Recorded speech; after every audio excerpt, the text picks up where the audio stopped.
patrons who are trying to get atomic weapons. So don't dismiss the problem of security in Israeli minds or objectively. Professor Makdisi, I want to bring you into this discussion to respond. Well, I mean, there are several things to be said. The first of all is the business of security.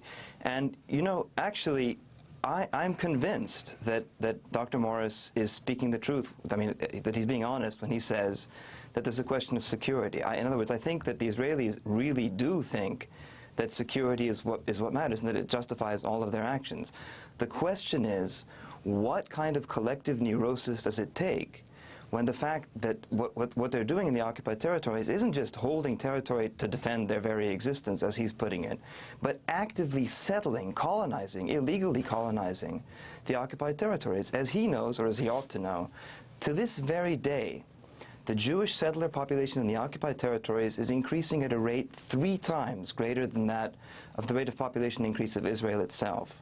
So there is a will here to settle the land. Now, are you going to tell me that the process of putting in civilians into militarily occupied territory is done on the basis of security? Whose security is safeguarded by actively...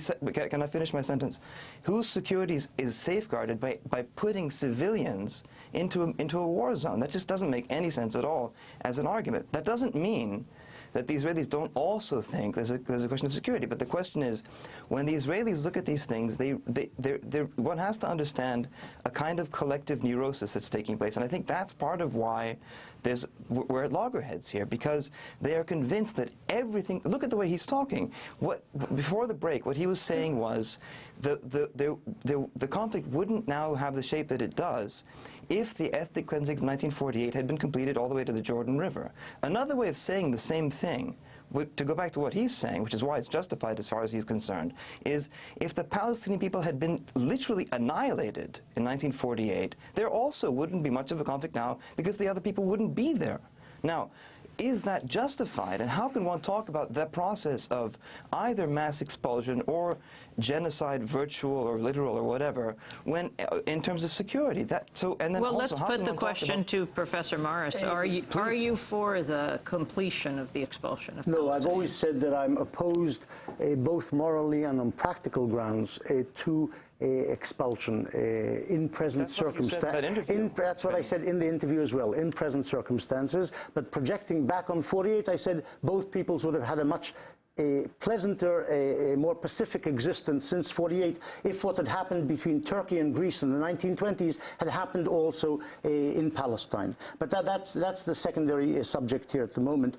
You raised the subject of settlements, and I think we're in partial or even more than partial agreement on the problem of settlements. I have always opposed Israel's settlement venture in the territories, realizing that the establishment of settlements represented an obstacle to peace. But this doesn't undermine the argument that some of the settlement was undertaken with security in mind. It's true that other factors entered into it, such as a desire to return to historic homelands, religious convictions and so on, went into the settlement venture as well. But there was always underlying the settlement venture, especially along the Jordan River, in certain places on the high ground of Judea and Samaria, there were security considerations in establishing settlements. These should have been overtaken by a desire for peace and a peace agreement by both peoples. Unfortunately, this desire for peace, I don't think, exists on the side of the Palestinians and on the part of some of their patrons like Iran, Hezbollah, and so on. I think, incidentally, if you look at any poll of Israel's Jewish population, it will tell you that the Israelis, by and large, 70%, 80% want to get out of the West Bank and to end the settlement venture. But Hamas and Hezbollah and Iran and others have not enabled them to leave because they haven't enabled or haven't persuaded the Palestinians that peace is the right option and a two-state solution is the only possible settlement. We have about 45 seconds for each of you to talk about what has to happen right now. I want to begin with you, Norman Finkelstein. At this point, what needs to happen? To happen is Israel has to join the international community and accept the principles for resolving the conflict that the entire world has accepted. You look at the last UN General Assembly resolution passed 161 to 7, the 7 dissenting states being the United States, Israel, Nauru, Palau, Micronesia, Marshall Islands, and Australia. The 161 countries said a full Israeli withdrawal to the June 67 borders and a just resolution of the refugee question. Benny Morris, what has to happen? And that's what Israel rejects. There has to be a change of mindset on the Palestinian side and acceptance of the two-state formula as the only necessary formula for a solution. Without the acceptance of two states, there will never be peace in Palestine. Saree Makdisi. At this point, precisely because of the kind of aggressive colonization of the occupied territories, it's no longer possible to separate the two populations, if it ever was. I'm not sure that it ever was, but certainly at this point it isn't possible to do so. So the only way out at this point is for the two peoples to share the land equally and to realize that for each side to realize the other is not going to go away, and that fantasizing about completing the process of 1948, as Benny Morris has done, is not going to lead to peace, and that the only way out is peaceful, just coexistence. And you have hope that there will be peace?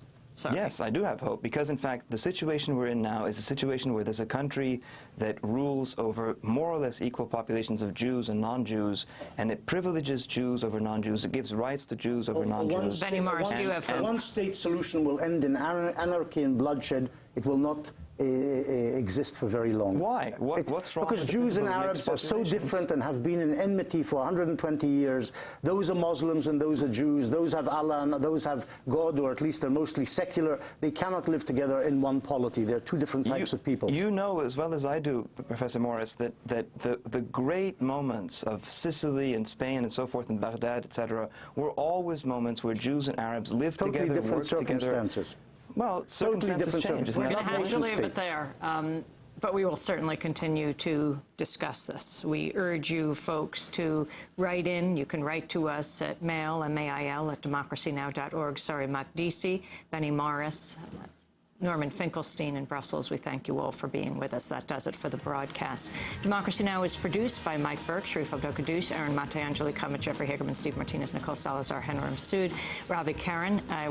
Tonight I will be in Jamaica Plain at the Unitarian Church, the Forum there, tomorrow in Chicago, Friday in Philadelphia, next week Asheville, North Carolina, and Atlanta. Our website, democracynow.org. I'm Amy Goodman. Thanks for joining us.